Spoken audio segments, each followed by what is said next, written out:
Meus amigos, infelizmente não deu para o Flamengo, né? O Flamengo perdeu para o Central de Córdoba no Maracanã. Vamos aqui acompanhar agora o troca de passes falando sobre essa partida. Vou deixar os créditos, tá, para o canal do Sport TV, link na descrição do vídeo. Agora vem comigo e vamos acompanhar os bastidores dessa derrota do Flamengo.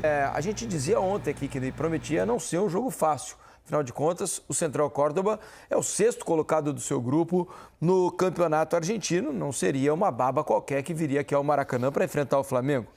E acho, Mansur, não sei se você vai concordar, apesar da derrota parcial por 2-0, por incrível que pareça, eu não acho que o Flamengo vinha fazendo um mau jogo no primeiro tempo. É claro que houve duas falhas para que o Central chegasse aos 2 gols, mas o jogo parecia até fluido, o Flamengo criando oportunidades. Achei até que na primeira etapa o placar ficou pesado demais e aí ficou difícil correr atrás mesmo depois das substituições, titulares entrando em campo, a entrada do Pedro, por exemplo, depois de 7 meses. Tudo bem, Mansur? Boa noite. Boa noite, Felipe. Boa noite, Alex, todo mundo que assiste o Troca. Eu concordo com um pedaço do que você falou. Acho que até sofreu o primeiro gol, o Flamengo tinha criado oportunidades para abrir o placar. Depois que toma o primeiro gol, aí eu acho que a atuação do Flamengo ela é muito ruim dali até o final do jogo. Diria da metade do primeiro tempo até o fim do jogo. O Flamengo toma o gol, estou até checando aqui, com 24 minutos, é isso, em que sai o lance do pênalti, que o Léo Pereira coloca a mão na bola. O que mais estranhei, inclusive, ali foi a demora para o VAR chamar o árbitro, né? Porque era um lance muito claro de pênalti. Mas dali até o final, a atuação do Flamengo ela é muito ruim. E curioso que ela tenha sido tão ruim contra um time que criava condições para um tipo de jogo que o Flamengo se sente confortável. Era um time que saía para tentar pressionar a linha defensiva alta, deixando espaço às costas para os atacantes do Flamengo correrem. Parece que o Flamengo começou a olhar para aquilo e ver ali uma tentação de adiantar e esticar a bola a todo custo da primeira oportunidade. O Flamengo não tinha um mínimo de pausa para tentar achar o momento certo de fazer esse passe em profundidade. O Flamengo era um time que acelerava o tempo todo, sem lucidez. O segundo tempo ele coloca o Gerson, um dos jogadores titulares que não iniciaram o jogo. O Gerson entra, ele tenta dar um pouco mais dessa capacidade de pausar o jogo, mas nem isso resolveu. O Flamengo continua sendo um time muito apressado, afobado e perdeu qualquer sentido de organização depois das últimas substituições, né? O Flamengo chega ao final do jogo, daqui a pouco a gente mostra até aqui no campinho como o Flamengo foi mudando ao longo do jogo, mas me assustou muito como o Flamengo foi um time afobado o tempo todo, perdeu todo o sentido de organização a partir da metade do primeiro tempo, perdeu ordem para atacar, e isso refletia num time muito exposto atrás quando era contra-atacado.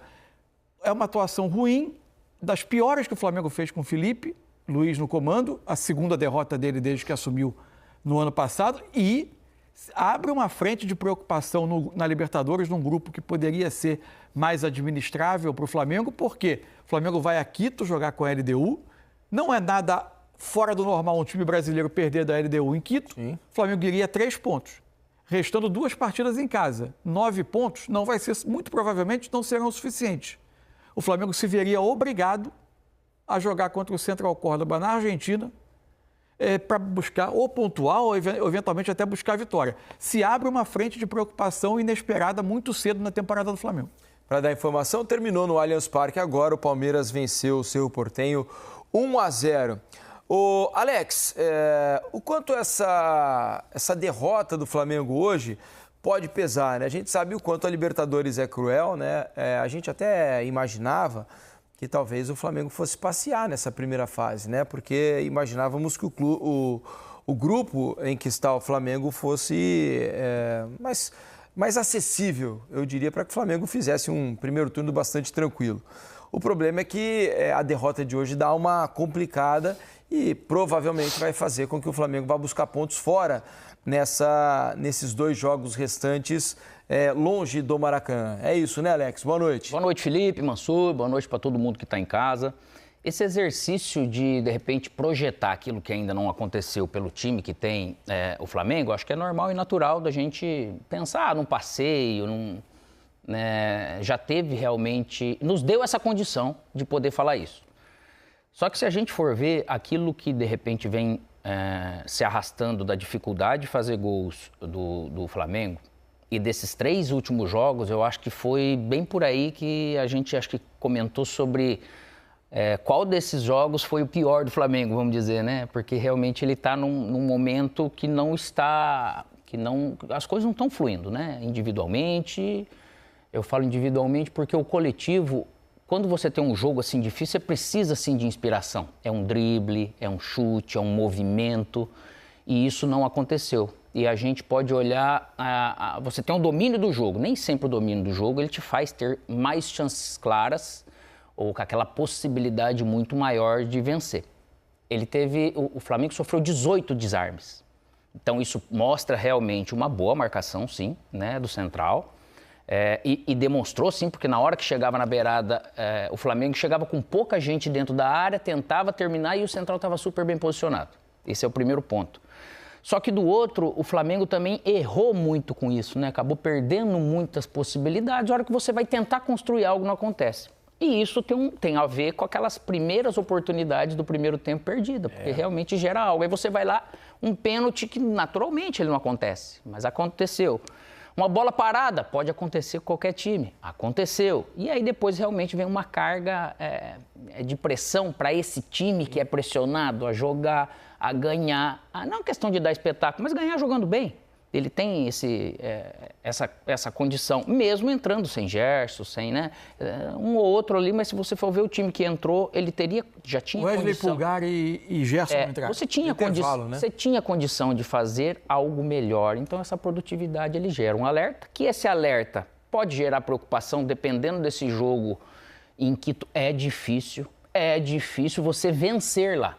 Esses 2.800 e poucos metros, ele te incomoda. E aí vai depender realmente daquilo que eles vão ter que produzir. Hoje, dentro de casa, para um adversário, assim, você não pode realmente se permitir sair num 0-2, né? Então, isso realmente traz uma responsabilidade que pode também trazer um alerta para um time que é super vitorioso com esses atletas experientes, mas vem aí, de repente, aquela primeira pressão que o Felipe Luiz vai trazer um incômodo que ele ainda não tinha vivido. Aí, de novo, a gente vai falar, né, sobre aproveitar as oportunidades, né? Algo que o Flamengo não vem conseguindo fazer. Hoje, antes do primeiro gol do Central Córdoba, o Flamengo teve 3 boas oportunidades, né? Se a gente pensar aqui, ó, tem o Plata dá um lindo drible logo com 1 minuto de jogo, né? E coloca o Juninho em ótima condição na frente do goleiro, só que ele demora um pouquinho para bater. Cara, o Juninho perde muito gol, meu corte Deus. do zagueiro que se antecipa. Depois, tem o Juninho dando um passe pro Bruno Henrique, que faz a ultrapassagem, agora do lado esquerdo. O Bruno Henrique bate de esquerda com um desvio, também a bola acaba saindo. E o último do Arrascaeta, numa boa tabela ali, ele corta o defensor um pouquinho atrás da marca do pênalti, o gol se abre, ele bate e acaba batendo em cima do goleiro, o goleiro fazendo uma defesa no reflexo. Foi um bom chute. Então o Flamengo criou mais uma vez oportunidades, né? Especialmente antes do primeiro gol do Córdoba. Mas está difícil de fazer a rede balançar, né, Mansur? O Flamengo anda tendo essa dificuldade e não é de hoje. São os 2 problemas que estão muito claros esse ano, né? Eu acho que não é só a questão de fazer... Claro que a questão de fazer os gols ela é fundamental. O Flamengo tem uma questão no centro do ataque, né? Os jogadores com uma capacidade, com uma dificuldade de definição, seja por, de novo, a mesma conversa que a gente vem tendo muitos dias, por não se sentirem à vontade, mais pelo centro do ataque. O Flamengo tem uma dificuldade de definição. Agora, também se o Flamengo perde um dos seus meias hoje, seja Gerson, seja Arrascaeta, para iniciar o jogo, eles são substituídos também por jogadores de aceleração o tempo todo e de muito pouca pausa. O Flamengo hoje tinha, do meio para frente, o Everton Araújo, que entrou e não foi bem no jogo. Uhum. O De La Cruz, ele tem muitas virtudes. Ele é um jogador de muita dinâmica, é um jogador que sai bem de pressão quando o Flamengo precisa sair jogando, mas ele recebendo esses primeiros passes para organizar o jogo, ele raramente ele dá uma pausa no jogo. Ele sempre tenta o passe vertical, por vezes muito forçado. Então, isso já se somava a um time de velocistas na frente que também só corriam o tempo todo na direção do gol. E faltava um pouco de pensamento e de articulação ao Flamengo. O Flamengo, ainda assim, contra um time que defendia adiantado, conseguiu colocar 2, 3 vezes seus jogadores de frente em condição que poderia ter resultado num gol, mas só o Arrascaeta era o jogador que tentava dar uma pausa para enxergar o jogo e tentar dar um passe. O resto era um time que jogava numa velocidade muito além da necessária. Eu achava que a entrada do Gerson poderia mudar um pouco esse perfil do Flamengo no segundo tempo, ter um pouco mais de controle, mas aí se somou também uma outra questão do jogo de hoje, né? Muita atuação individual abaixo do do que os jogadores podem fazer, né? Até na ocupação de espaço, se for ver, né? Isso também. Não sincronizou nada com bola, uma boa opção que eu estou dando, um faz um movimento, aquele terceiro homem para receber. Hoje o Flamengo ele não trouxe isso. O Wesley entrou muito abaixo do que ele tem jogado, muito abaixo. O próprio Gerson cometeu mais erros do que de costume. Entre o Pulgar, depois o lugar do Everton Araújo. Os erros do segundo tempo também, acho que são um pouco condicionados pelo resultado ali naquele momento, né? A pressão da arquibancada começa a crescer. Os caras já entraram na pressão. Quase nenhum, né? Não, o segundo tempo eu acho que foi pior. Eu achei a segunda metade do primeiro tempo, para mim, já foi muito ruim do Flamengo. Especialmente porque o Flamengo perdeu um pouco do sentido de jogo coletivo, que ele tem muito. Não adianta você ser um time que só é capaz de jogar por espasmos, né? Precisa ter pausa em algum momento, precisa ter um pouco mais de articulação. O Flamengo é um time muito capaz, quando o adversário vem para pressionar, de atrair essa pressão para jogar as costas. O Flamengo não conseguia fazer isso com lucidez hoje. Enfim, foi uma partida até preocupante do Flamengo, assim, porque eu acho que abre uma preocupação no grupo como um todo, na chave do Flamengo, porque vai ser uma classificação que podia ser mais tranquila e possivelmente vai ser decidida nas últimas rodadas. Vai gerar algo que às vezes ele é perigoso e não deve gerar, mas é uma briga interna dentro do clube, né, dentro do campo, que é a tal da dúvida se o caminho está certo, se o sistema é esse, e essa dúvida eu acho que o Flamengo não deve ter. Só que, ao mesmo tempo, é perigoso para saber de que maneira vai atingir esse grupo, que mesmo sendo experiente, às vezes isso dura alguns jogos para você retomar, reencontrar o caminho ou encontrar um outro caminho dentro dessa proposta, que ele pode, de repente, ficar um pouco tarde, né? Porque vai lá, perde mais um jogo em casa, enfim, começa o Brasileirão, você toma agora mais uma derrota, alguma coisa desse tipo, que não é comum para esse time, tanto que ele perdeu muito pouco na mão do Felipe. Só que dentro da proposta dele, o Felipe realmente vai ter que trazer uma inspiração, trazer tipo de trabalho para conscientizar e trazer esse emocional do time de novo, que parece que também ficou um time que parece que fluía muito fácil, muito rápido, muito intenso, sempre achando uma opção, e nesses últimos jogos ele tem realmente encontrado um pouco de dificuldade, então vai dar um trabalhozinho aí. Sabe o que eu estava pensando aqui também, né? Porque já percebi que há torcedores criticando a escalação do Flamengo hoje, né? Do porquê de algumas trocas.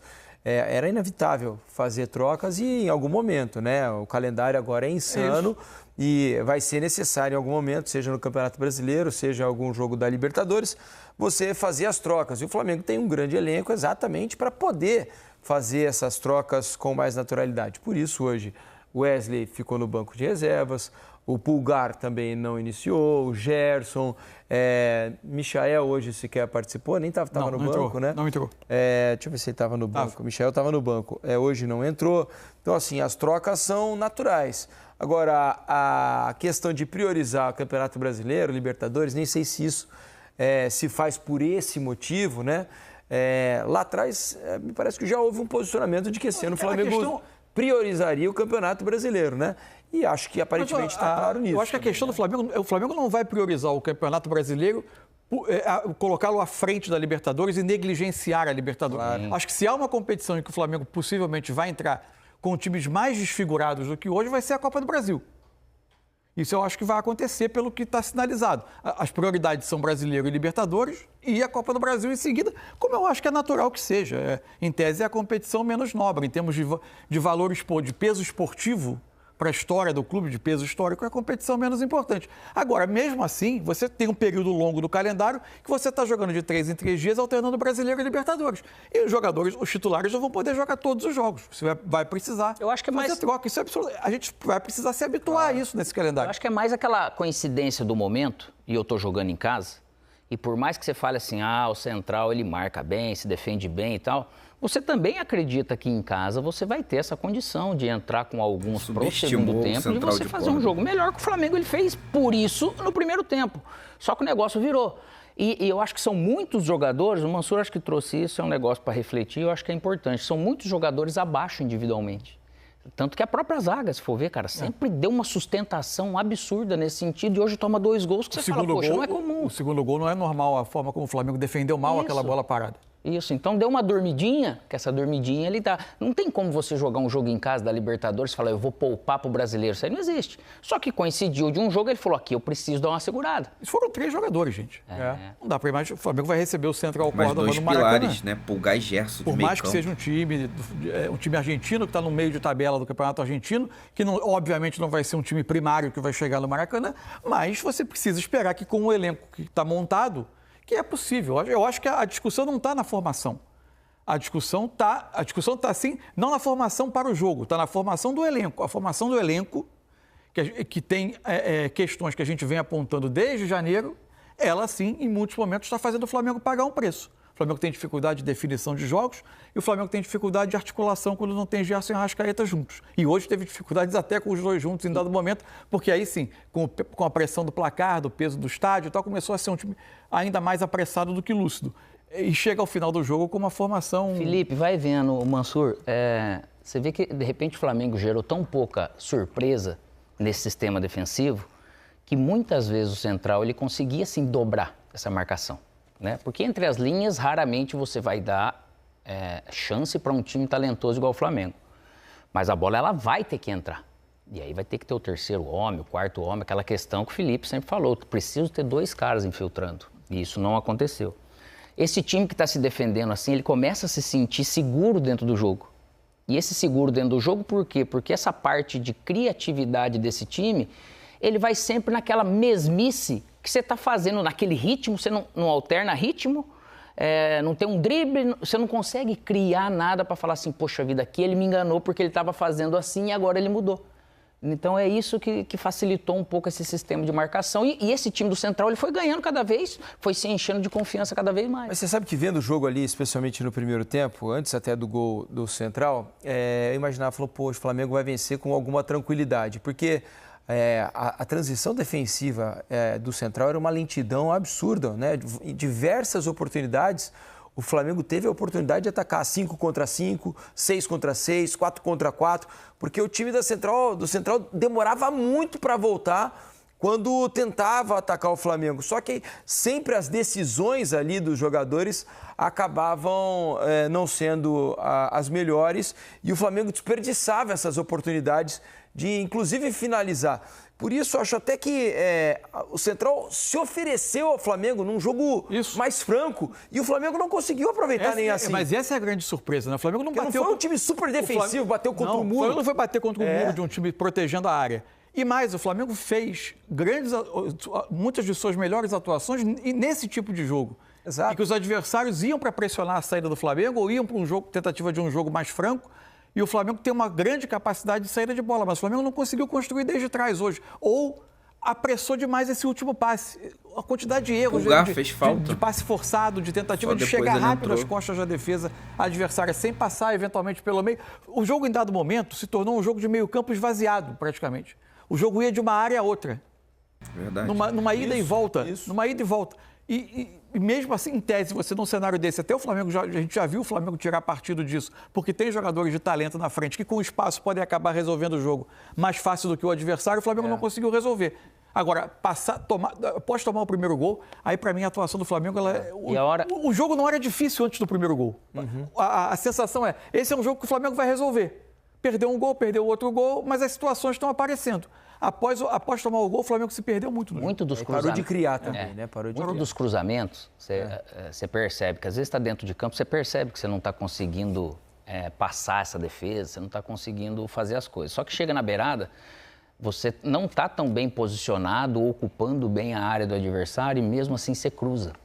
Sabe? Tem um cara na frente, está todo mundo dando opção da bola retornar para ver se sai alguém para você fazer jogada, você termina em cruzamento.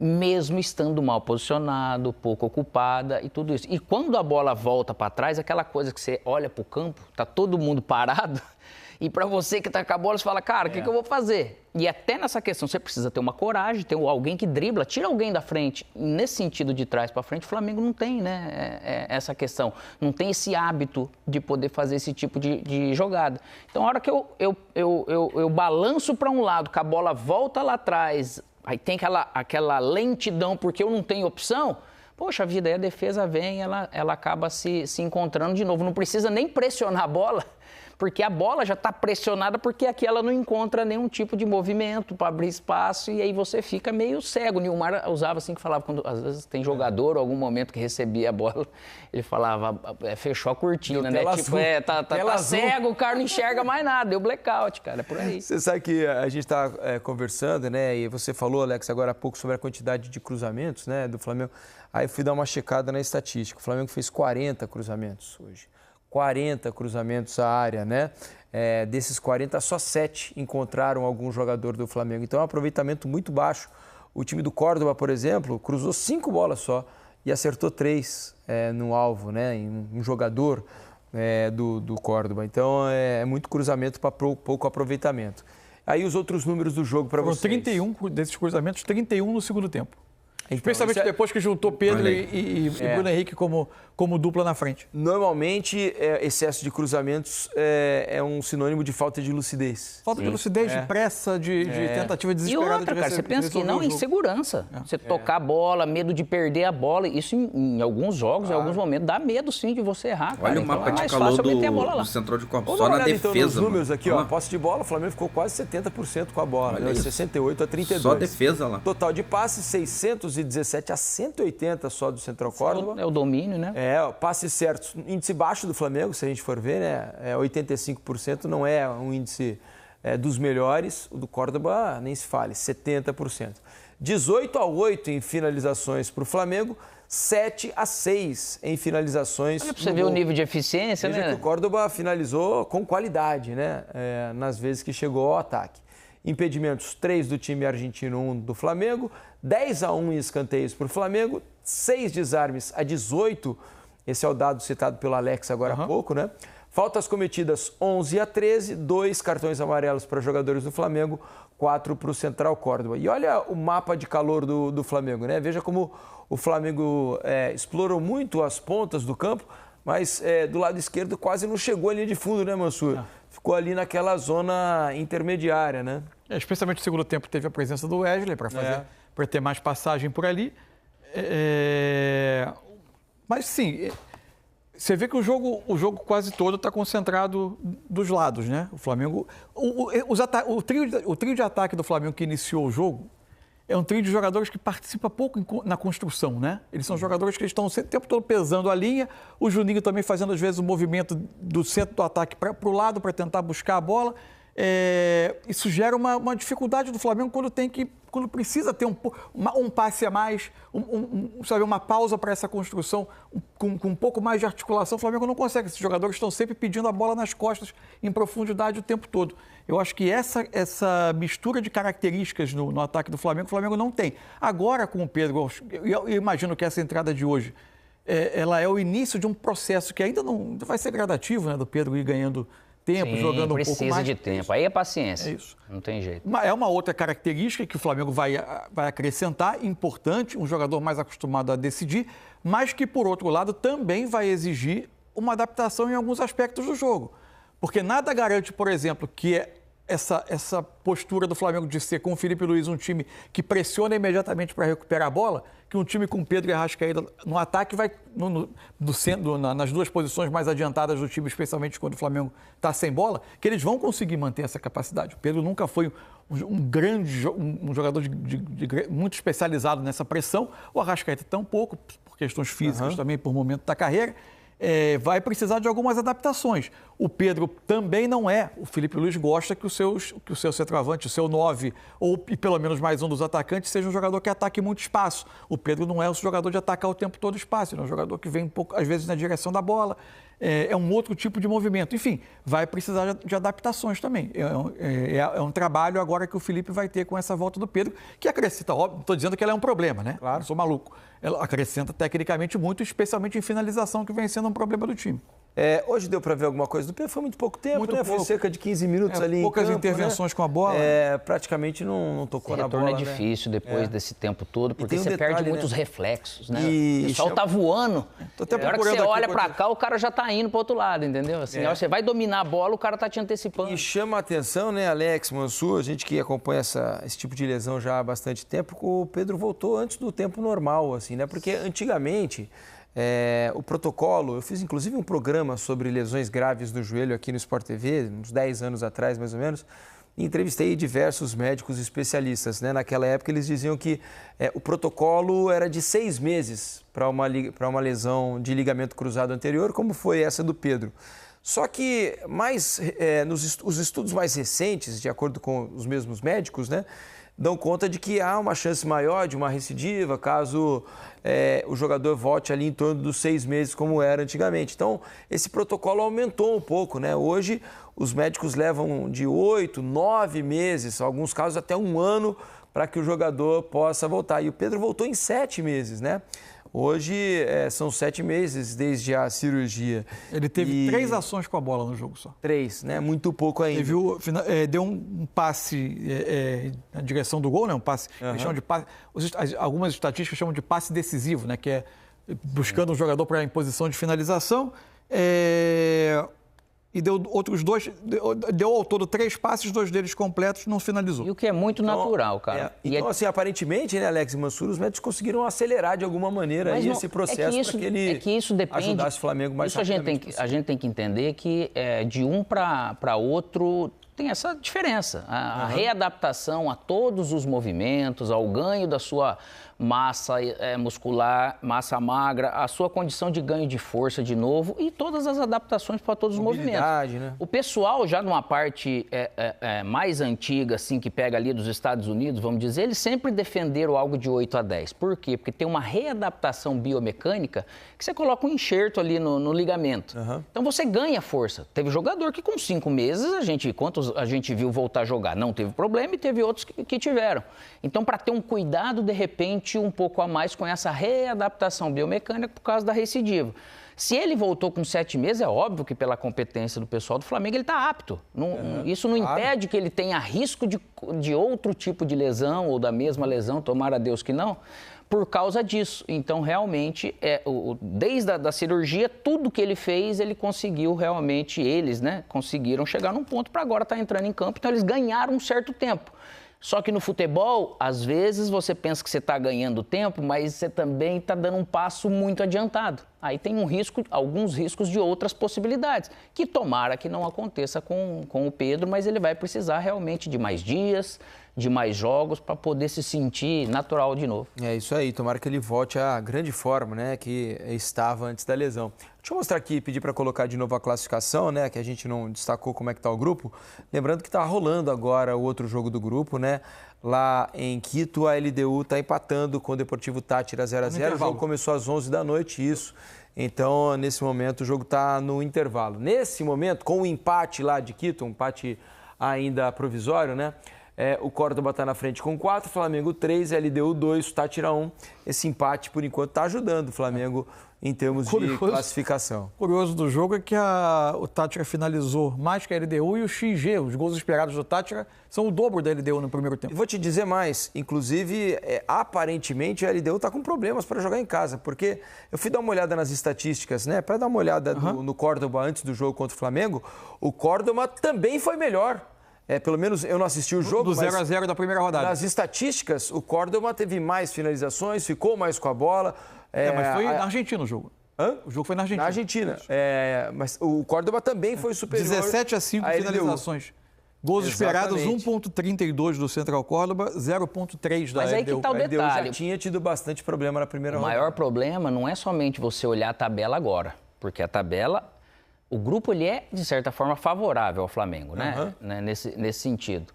Então, você fala, mas o risco agora de não classificar... Né? Nós não estamos falando isso, nós estamos questionando mais o rendimento. É lógico que depois ali, se o Flamengo que está acima... Mas eu acho que assim, eu acho que tem uma coisa que é palpável, assim. Não é fácil para equipes brasileiras jogar contra a LDU em Quito. Certo. Não pela questão técnica, também pela questão técnica, mas principalmente pela questão da altitude.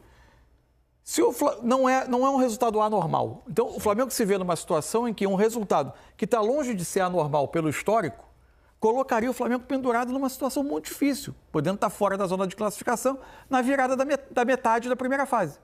E vai ser importante recuperar essa derrota, esse ponto perdido em casa, você vai ter que recuperar fora. Vai ter que recuperar. Só lembrando, né, que o Flamengo tem total condição de, contra qualquer um desses adversários, vencer fora de casa. Só que aí vem a questão também, que esse nível de time do Flamengo, você já tem que pensar em fazer uma campanha para ser das melhores. Né? Para você ter algum benefício. E aí isso de repente já atrapalha. Pagou esse preço nas 2 últimas Libertadores com campanhas. E que não é fácil. Ruins ou piores do que se esperava na primeira fase, decidindo fora e ficando fora no mata-mata. Dando uma passada aqui na hashtag troca de passe. Então é isso, né, galera? Tá isso, né?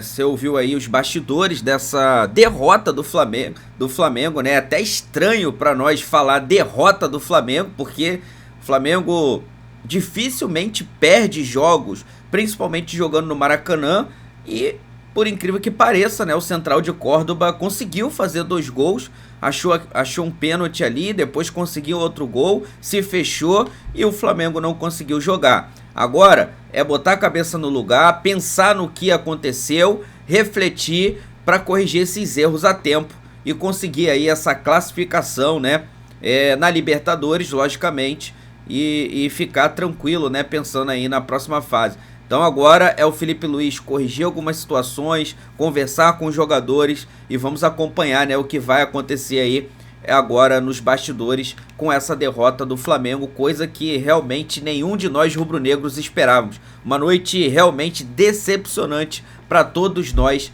rubro-negros. Vou deixar aqui os créditos, galera, para o canal do Sport TV. Vou pedir a você que não é inscrito para se inscrever aqui no canal, ativar a notificação no sino e deixar o like. Fique tranquilo, vou trazer todos os bastidores para vocês, tá? Do que realmente está acontecendo aí no Mengão e o que vai acontecer a partir de agora. Flamengo que joga contra o Grêmio no final de semana. Isso aqui é a nossa paixão, isso aqui é nosso amor. Fui, nação!